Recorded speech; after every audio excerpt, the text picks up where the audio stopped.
Al-murad bil-zalimin. Let's talk a little bit about the word zalimin. قَوْمُهُ الَّذِينَ عَصَوْهُ. His nation that disobeyed him. Now this is Ibn Ashur's commentary, and I think it adds something really valuable. The interpretation was either they have misguided refers to the leadership or it refers to the idols. You remember that? He's arguing, no, it could be the entire nation. It could be the whole nation. In other words, people that are misguided are in and of themselves, without even saying the word, a source of misguidance for others. Very powerful. People that are themselves misguided are a source of misguidance for others. Let me tell you how this works. So you're secretly going to a concert.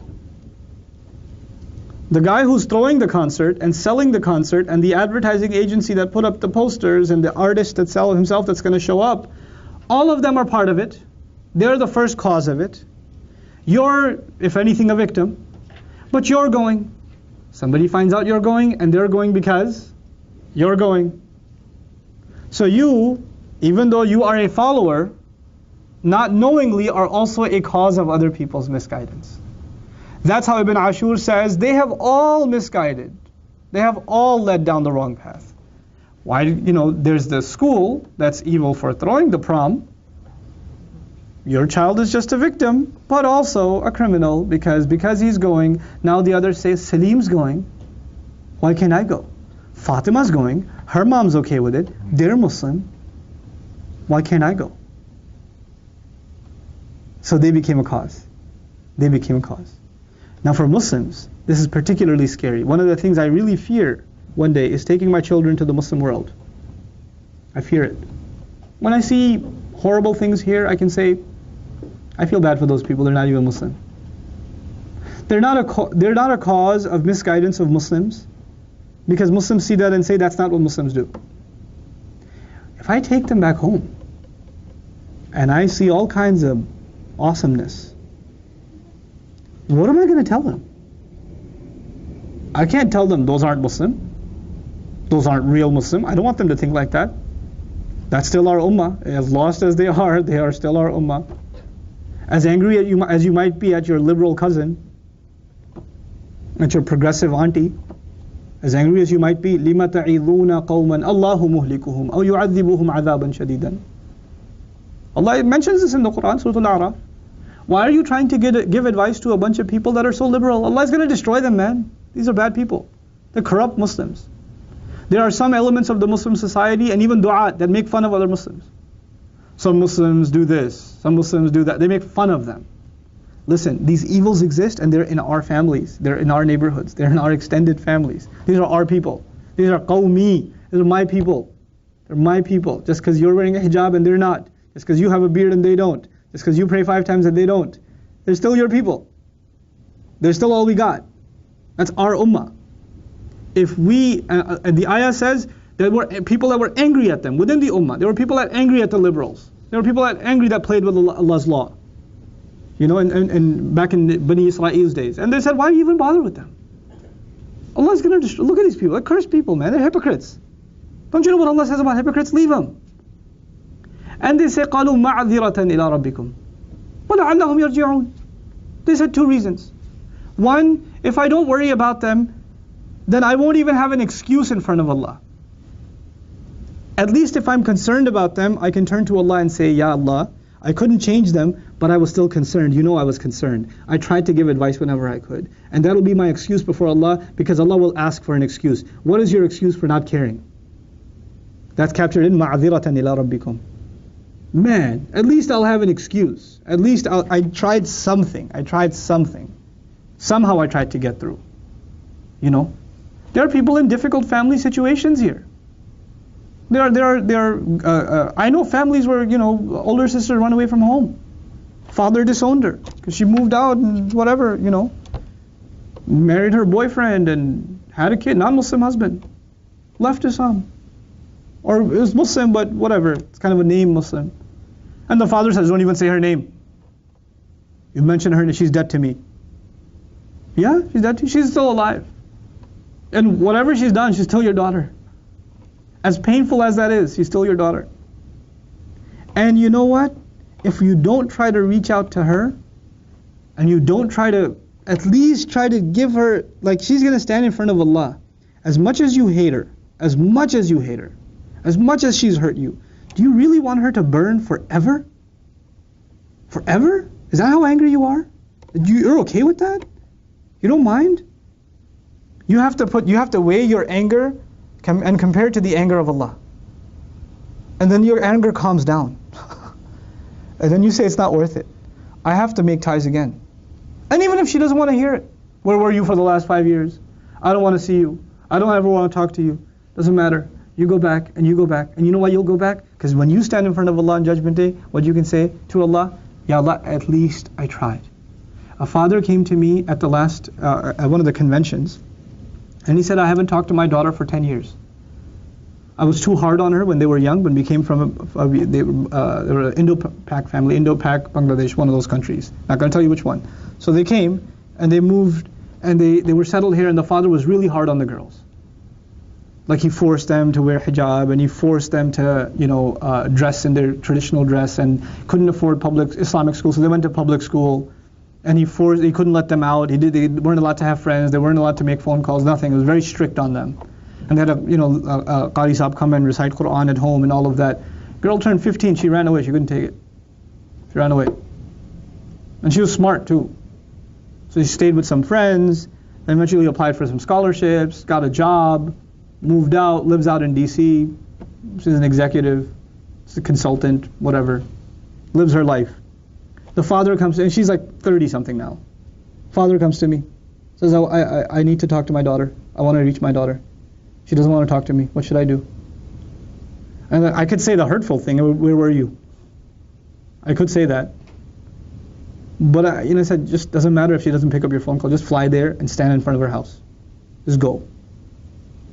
What if she doesn't open the door? Doesn't matter. That's the least you can do. Just go. Just go. Bend ties.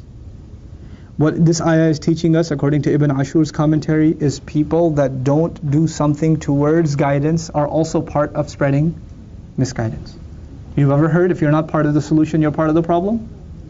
That's what this is saying. He's talking about the entire nation now. People who said the wrong thing and people who didn't say the wrong thing, they're all complicit.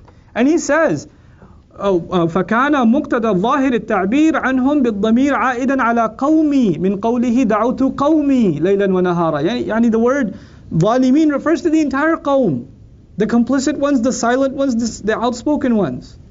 That's a heavy lesson to take in, that he calls all of them al-zalimin. This is true in other places in Quran too, not just here.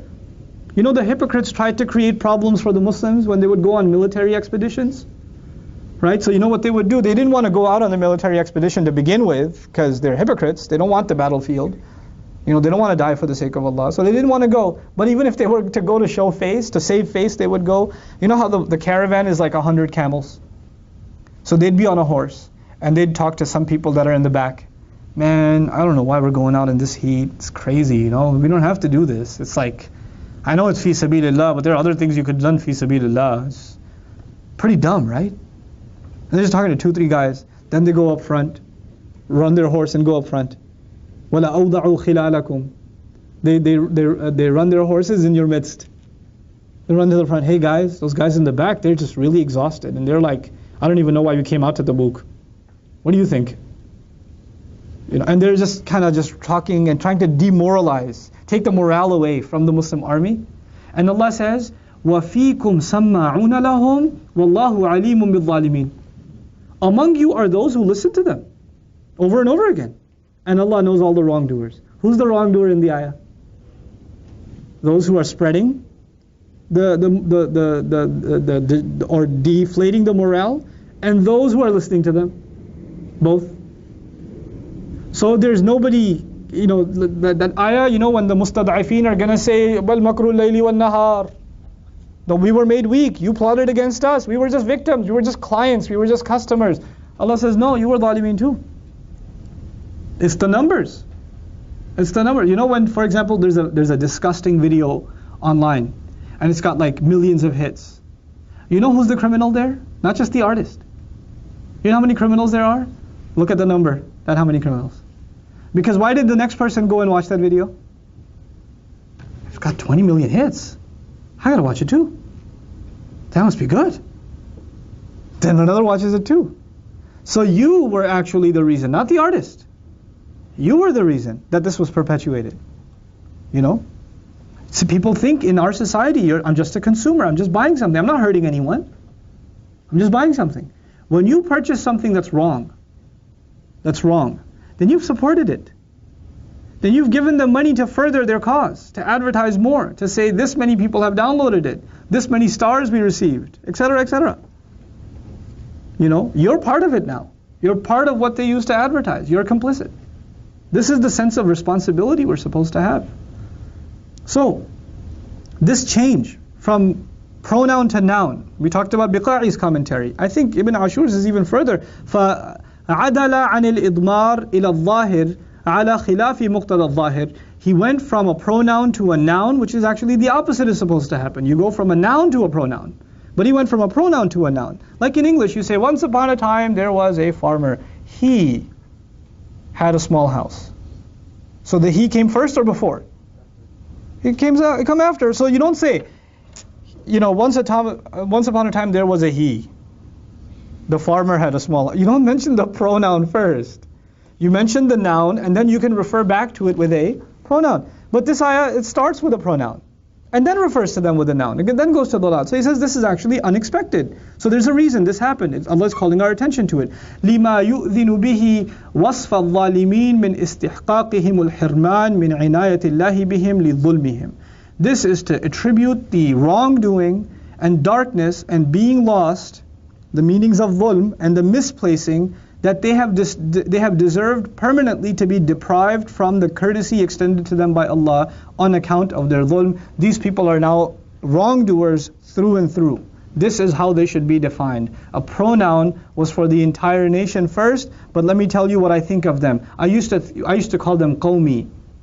I used to call them my nation when this surah began. Now he says, al-zalimin. He distanced himself from them. They're not my nation anymore. I have a new name for them. Just people that are just through and through wrongdoers.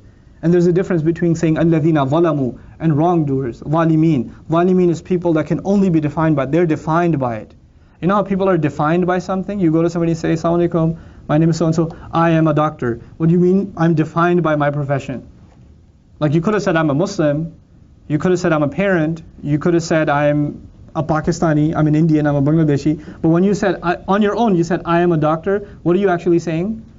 This is how I identify myself. This is the first thing I want you to know about me. Right? So the attribute one gives to oneself or what another gives to you is how they identify you. So al-zalimin here is, that's their new identity according to Nuh alayhi salam. He doesn't want to refer to them with anything else.